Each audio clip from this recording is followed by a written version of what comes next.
प्रत्येक मनुष्य अपने अपने कर्मों के हिसाब से फल भोगते हैं। जिनका जैसा कर्म है फल भी वैसा ही मिलता है, उसका परिणाम भी वैसा ही मिलता है। जिन्होंने अच्छे कर्म किए हैं उनका परिणाम भी अच्छा ही होता है, और जिन्होंने बुरे कर्म किए हैं उनका परिणाम भी बुरा ही होता है। क्योंकि परिणाम तो उस मनुष्य के बस में नहीं है। भगवान श्री कृष्ण ने भी गीता में कहा है कि कर्म करो, परिणाम की इच्छा ना करो। और हर व्यक्ति जानता है कि जो जैसा कर्म करेगा वैसा ही फल भी मिलेगा। लेकिन मनुष्य अहंकार में डूबने के कारण, अभिमान में डूबने के कारण वह इन सब चीज़ों को भूल जाता है। और कई बार आप देखते होंगे कि जो गरीब लोग हैं, जो निर्धन है, जो अपना जीवन यापन किसी तरह से कर रहे हैं लेकिन बहुत ही शांतिपूर्ण जीवन व्यतीत कर रहे हैं, और भगवान का नाम जप कर रहे हैं, भजन कर रहे हैं, सत्संग कर रहे हैं, साधु सेवा कर रहे हैं, तो लोग उनका मजाक उड़ाते हैं। जो संपन्न लोग हैं, जिनके पास ऐश्वर्य है, वैभव है, वे इन सब चीज़ों को मूर्खों की बात समझने लगते हैं और उसकी दीनता पर मजाक उड़ाते हैं। लेकिन वे यह नहीं जानते हैं कि आज उन्हें जो ऐश्वर्य मिला है, सुख संपत्ति मिला है, वैभव मिला है, यह उनके पूर्व जन्म का ही प्रताप है और पुण्य कर्मों का ही फल है कि उन्हें ऐश्वर्य, सुख, सुविधा मिली है। अगर इस जन्म में भी वे अच्छे कर्म कर ले तो फिर उनका लोक ही नहीं परलोक भी सुधर जाएगा। लेकिन ऐसा सोचने वाले बहुत कम लोग हैं। बाकी लोग तो जो गरीब है, जो संतों की सेवा करते हैं, जो निर्धन है, उनका व्यंग उड़ाते हैं, उपहास उड़ाते हैं। हालांकि ऐसा नहीं है कि सभी ऐश्वर्यशाली, वैभवशाली, सभी संपन्न लोग ऐसा करते हैं। लेकिन कुछ ऐसे लोग हैं जो अपने मद में, अपने अभिमान में, अपने घमंड में आकर के ऐसे लोगों का मजाक उड़ाते हैं जो बिल्कुल ही निर्धन है और जिनका भगवत भजन ही एक उपाय है। ऐसे लोगों का वे बहुत ही उपहास उड़ाते हैं। लेकिन जब समय का चक्र चलता है तो जिसका जैसा कर्म होता है उसके हिसाब से वैसा फल मिल जाता है। आइए ऐसे ही आपको एक कथा सुनाते हैं, दो दोस्तों की कथा को, जिसे आप सुनकर के समझ पाएंगे कि कर्मों का फल किस प्रकार मिलता है। तो दो दोस्त थे और दोनों बचपन में एक साथ पढ़ते थे, दोनों की अच्छी दोस्ती थी। लेकिन जब समय बदला तो फिर दोनों अलग अलग स्कूल में चले गए। और एक दोस्त संपन्न घराने से था तो वह बड़े स्कूल में पढ़ने लगा, दूसरा दोस्त जो गरीब परिवार से था वह दूसरे स्कूल में पढ़ने लगा। धीरे धीरे समय बीता। पहला दोस्त जो अमीर घर से था, संपन्न घर से था, वह गलत संगति का शिकार हो गया। उसके बहुत से साथी मित्र मिल गए जिनका मदिरा का ही शौक था, जो जुआ खेलते थे, जो व्यभिचार में रहते थे। और यह जो गरीब घर का था वह भगवत मार्ग पर निकल पड़ा, भगवत भजन करता था, संतों की खूब सेवा किया करता था, रोज गंगा जी नित्य प्रतिदिन स्नान किया करता था और अपने काम से समय निकाल करके साधुओं की भी सेवा किया करता था। अर्थात गृहस्थ जीवन में रहते हुए भी नित्य प्रतिदिन गंगा जी स्नान करना, भगवत भजन करना, संतों की सेवा करना, फिर अपने काम में मगन रहना, यही उसके नित्य प्रतिदिन के काम थे। दूसरा दोस्त जो अमीर घराने से था वह नित्य प्रतिदिन दोस्तों के साथ मदिरा पीता था, बड़े ठाट बाट से रहता था और बड़े ऐशो आराम से उसके जीवन व्यतीत हो रहे थे। संयोग की बात है कि कई वर्षों बाद दोनों दोस्त एक ही रास्ते पर मिले। जो गरीब घर से था वह उधर से गंगा जी स्नान करके आ रहा था और जो अमीर घराने से था वह बहुत ही अच्छे कपड़े पहने हुए, खूब सूट बूट पहने हुए उधर से आ रहा था।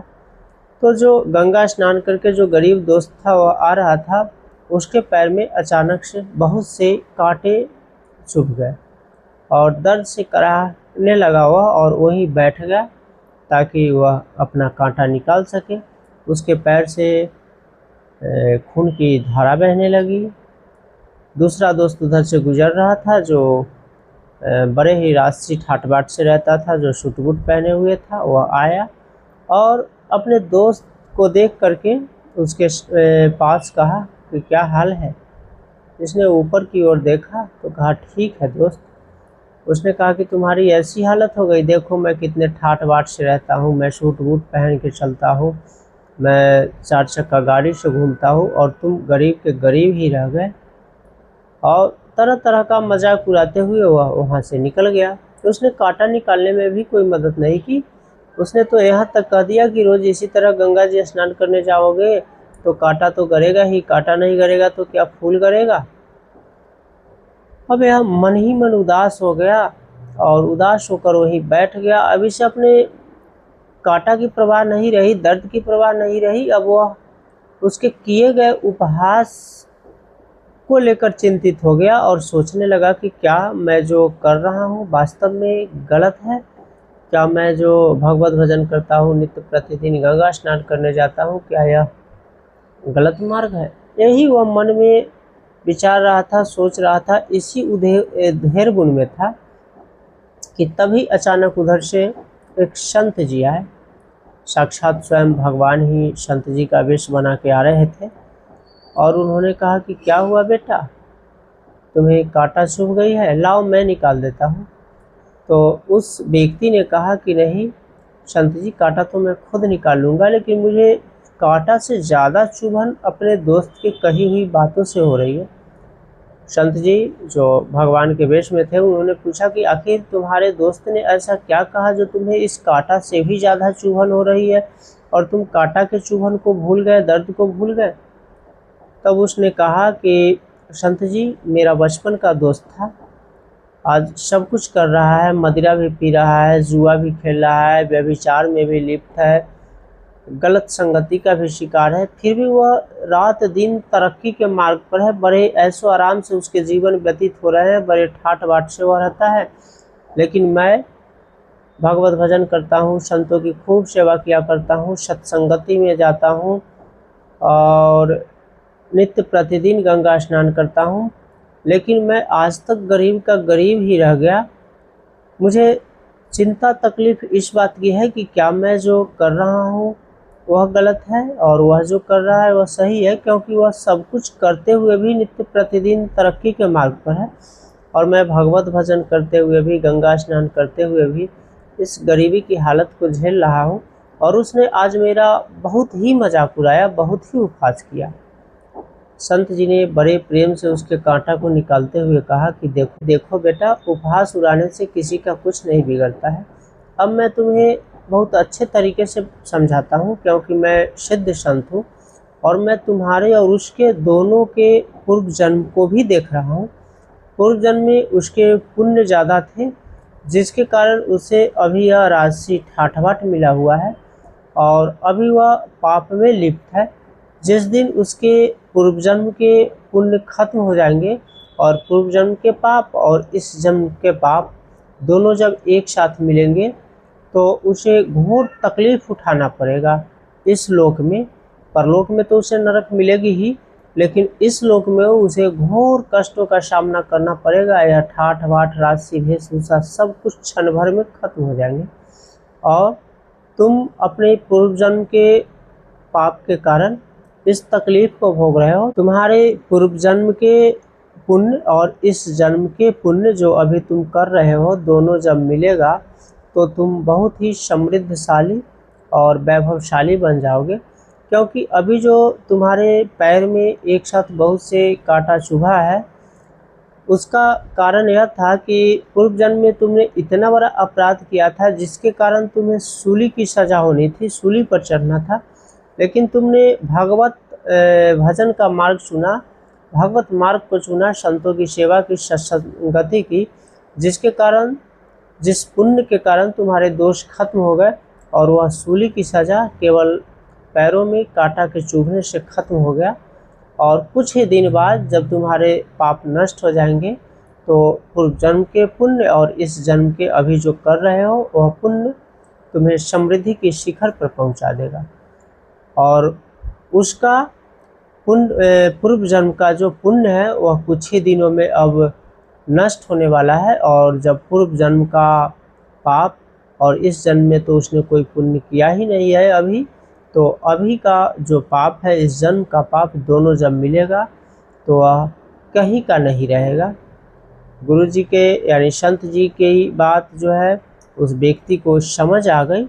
और हुआ भी ऐसा, कुछ दिनों बाद एकाएक कुछ ऐसी घटना हुई जिसके बाद उसके जो दोस्त थे, जो बड़े राजसी ठाठ-बाट में रहते थे, वह क्षण भर में ही उसका सब कुछ खत्म हो गया और फिर वह एक निर्धन कंगाल की तरह हो गया।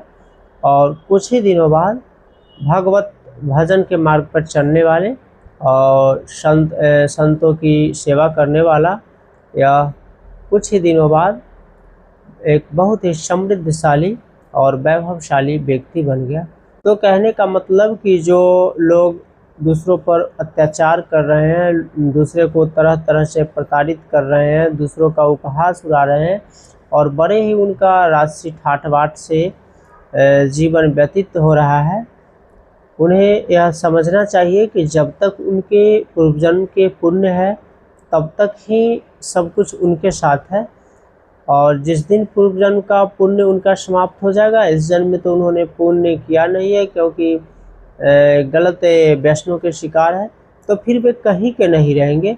और जो लोग अभी भागवत मार्ग पर चल रहे हैं, भगवत भजन कर रहे हैं, संतों की सेवा कर रहे हैं, भगवान का नाम जप कर रहे हैं और भले ही निर्धनता में जीवन व्यतीत कर रहे हैं, तो जब उनके पूर्व जन्म के पाप नष्ट होंगे तो फिर यह व्यक्ति अपने वैभव को प्राप्त कर लेगा। इसलिए कर्मों का फल जो है कहीं न कहीं भोगना पड़ता है, इस जन्म में ना हो अगले जन्म में। और जब कर्मों का फल मिलता है तो जिसका जैसा कर्म होता है वैसा ही फल मिलता है। अपने किए गए कर्मों के हिसाब से ही व्यक्ति सुख को भी प्राप्त होता है और अपने किए गए कर्मों के हिसाब से ही व्यक्ति दुख को प्राप्त होता है। इसलिए यह सुख दुख जो है कर्मों का फल है और हमें तनिक भी चिंतित नहीं होना चाहिए, क्योंकि विपरीत परिस्थिति में रहकर भी, गरीबी में रहकर भी अपने धैर्य को नहीं खोना चाहिए, भगवत भजन नहीं छोड़ना चाहिए, भगवान का नाम नहीं छोड़ना चाहिए। यही कल्याण का एक मार्ग रास्ता है। तो आज की कथा में बस इतना ही। कल मिलेंगे किसी नए कथा के साथ। तब तक के लिए राधे राधे, जय श्री कृष्ण।